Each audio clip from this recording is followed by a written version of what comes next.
नमस्कार.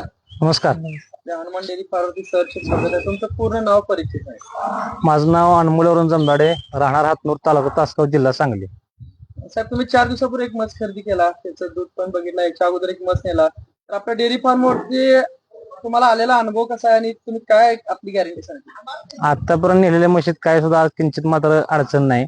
जेवढी सांगितली होती तशा पद्धतीने गॅरंटी आहे. दूध मोजून बघायला मिळालं, 2 वेळा 3 वेळा बघता येते दूध. आणि आपल्या जरी भागात जरी म्हैस गेली तर दुसऱ्या वेळा गाभण राहणं सुद्धा काय जमवते असं काय विषय नाही. आतापर्यंत माझ्या 3 म्हशी झाल्या, माझ्या मित्राच्या आणि माझ्या दोघांच्या म्हशी पहिल्या गाभण आहेत. ही तिसरी म्हैस घेतलेली आहे. वर्षात सर्व म्हशी समाधान समाधान आहे. ठीक आहे साहेब, धन्यवाद. तुमच्या पुढे थँक्यू.